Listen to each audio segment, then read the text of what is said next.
এই পৃথিবীতে ন্যূনতম এই সময়ে জালিম হয়েছে, তাদেরও হয়েছে। এই সময়ে এসে শেখ হাসিনারও এই হইল, নাম ধরে বললাম বলে রাগ করলেন নাকি? ওরও তো তাই হইল। এরপরে যারা ওই আচরণ করবে তাদেরও তাই হবে। আপনার কি হবে? আপনার কি হবে? যুগে যুগে ফেরাউন থেকে শুরু করে শেখ হাসিনা পর্যন্ত সবার তো একই পরিবেশ তৈরি হলো, একই পরিস্থিতি তৈরি হলো। ওই সময় হয়তো ডুবিয়ে দিয়েছে, এখন ইন্ডিয়ায় যারা এইগুলো দেখে শিক্ষা না নিয়ে আবার ফ্যাসিবাদ হবে, আবার স্বৈরাচার হবে, আবার মামলা হামলা করবে, আবারও মানুষের উপর নির্যাতন চালাবে। 5 আগস্টের পর থেকে বাংলাদেশে এই পর্যন্ত 137 জনকে হত্যা করা হলো। এই হত্যাগুলো কারা করলো? এরাও যা ওরাও তাই। আপনাদের অবস্থাও 2 দিন পরে আল্লাহ ওই দিন মালিক ইয়াউমিদ্দিন, ওই দিন বিচারক হিসাবে, মালিক হিসাবে বসে থাকবেন। ওই দিন আপনার আমার সবার বিচার করা হবে। ওই দিন আল্লাহ তাআলা হাসরের ময়দানে যখন অবস্থান করবেন, আমরা সবাই সেখানে হাজির হয়ে যাব। কে ভাই, কে চাচা, কে বাপ, কে মা, কারোর চিন্তা কারোর মধ্যে থাকবে না। সূরা আবাসার মধ্যে আছে, সূরা মুমতাহিনা 3 নম্বর আয়াতে আছে। আল্লাহ বলেছেন ওই দিন বাপ তার সন্তানের পরিচয় দিবে না, সন্তান পিতামাতার পরিচয় দিবে না, মা সন্তানদেরকে পরিচয় দিবে না, স্বামী স্ত্রীর পরিচয় দিবে না, স্ত্রী স্বামীর পরিচয় দিবে না। কেউ কারোর ভাই ভাইকে দেখে দৌড়িয়ে পালাবে, কেউ কারো পরিচয় দিবে না। সবাই থাকবে উলঙ্গ, খালি গায়ে অবস্থান করবে। কিতাবের মধ্যে এসেছে ওই দিন যারা জালিম হবে, বেঈমান হবে, তাদের এত পরিমাণ গায়ের ঘাম হবে, কারোর ঘামের এত বেশি মাত্রা হবে, পরিমাপ হবে, ওই ঘামে কারোর বুক পর্যন্ত ডুবে যাবে, কারোর গলা পর্যন্ত ডুবে যাবে, কারোর কান পর্যন্ত ডুবে যাবে। শুধুমাত্র এইরকম করে নাক আর মুখটা বের হয়ে থাকবে।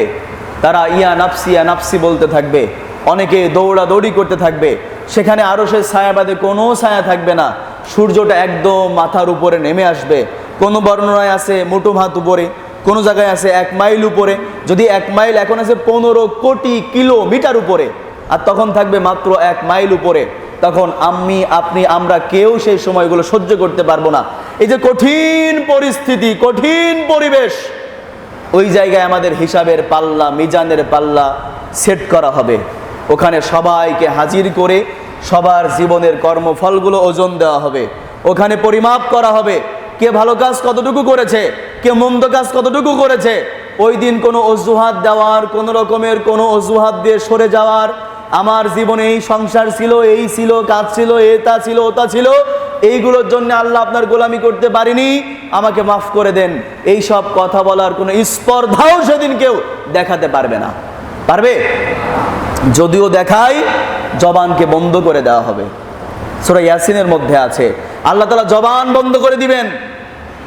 তার হাতে সাক্ষী দিবে, পায়ে সাক্ষী দিবে, তার অঙ্গ প্রত্যঙ্গ সাক্ষী দিবে। এমন কি তাফসীর ইবনে কাসিরের মধ্যে আমি দেখেছি, শুধু হাত পায়ে সাক্ষী দিবে না, এমন কি যে এই ছায়া লেগেছে, এই ছায়াটা পর্যন্ত সাক্ষী দিবে যে আল্লাহ, আমার এই তোমার এই গোলাম অমুক জায়গায় গিয়েছিল অন্যায় কাজ করতে, আমি তার ছায়া পড়েছিলাম, আমি এই ছায়া হয়ে সাক্ষী দিচ্ছি ওর বিরুদ্ধে, ওকে তুমি আজকে জাহান্নামে পাঠিয়ে দাও।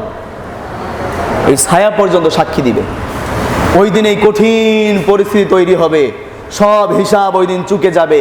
আপনি কে, আপনি কি, ওই দিন এই পরিচয় দেওয়ার সুযোগ কারোর এক মুহূর্তের জন্য থাকবে না। থাকবে? কথা বলেন, থাকবে? আপনি কি মাতবর, বড় মাতবর না ছোট মাতবর, না মাইজে না সাইজে, কোনো পরোয়া নেই। ওই দিন আপনার আমল নিয়ে আপনি ওই দিন হাজির। আপনার এক ডাকে কুতুবপুরের লাঠি সব এক জায়গায়। ওই দিন দেখেন তো দেখি, বলো চিনি না তোর, আমি কে তুই? এক নেতার পিছনে দৌড়াতে দৌড়াতে জীবনই শেষ করে ফেললেন। 17 বছর একদিকে শুধু ধাওয়া দিলেন, 17 বছর একজনাদের শুধু তেল দিয়ে গেলেন। তারা এখন হারিয়ে গেল। 17 বছর আপনারা তারাই ছিলেন, এখন তারা নেই। এখন যারা এসেছে আপনারা তারাই হয়ে গেলেন। সেই সময়ও আপনারা তারাই, এখন যারা আছে আপনারা তারাই। তাহলে আপনাদের পরিবর্তনটা কোথায়? আপনারা কি আল্লাহর গোলামি করলেন? 17 বছর পরিচয় করা, ঝাঁকিয়ে দিলাম অমকের আদর্শে আদর্শিত, সে এখন বিলীন হয়ে গেল। সেই একই মানুষ আপনি এখন আবার স্টেজে আপনিই বলছেন আমি অমক নেতার আদর্শে আদর্শিত। তা আপনি তো মুনাফিকের একদম সর্দার। কথা বলেন ঠিক কিনা? তা আপনার জীবনের পরিবর্তন কই? কার পিছনে ছুটছেন আপনি? কার পিছনে স্লোগান দিচ্ছেন আপনি? আল্লাহ তাআলা এইরকম মুনাফিকদের, এইরকম অস্বীকারীদের, এইরকম কাফিরদের, বেঈমানদের, জালিমদের ওই দিন যে অবস্থা করবে, এই অবস্থা ইতিহাসের পাতায় যদি আপনারা দেখতে পান, ইতিহাসের পাতা সাক্ষী দেয় জালিমদের দুনিয়াতে এবং আখিরাতে এমন বিচার করা হবে যেটা ইতিহাস অন্য কারোর জন্য হয়তো প্রমাণ রেখে যায় না। পূর্বের ইতিহাস আমরা জেনেছি, ওই ফেরাউন হাজার হাজার হাজার বছর আগে কি অবস্থা হয়েছিল, এখনো পর্যন্ত আমরা তার জীবনী শুনতে পাই কি পাই না? ফিরাউনের যে অবস্থা হয়েছিল, এই অবস্থা দুনিয়ার জালিমদের হবে কি হবে না, এটাকে আল্লাহ বলে দেননি? ফিরাউনের অবস্থায় হয়েছে, নমরুদের হয়েছে, হামান কামানের হয়েছে, আবু জাহেল আবু লাহাবের হয়েছে। এরপরে যারা এই পৃথিবীতে ন্যূনতম এই সময়ে জালিম হয়েছে তাদেরও হয়েছে। এই সময়ে এসে শেখ হাসিনারও এই হইল। নাম ধরে বললাম বলে রাগ করলেন নাকি? ওরও তো তাই হইল।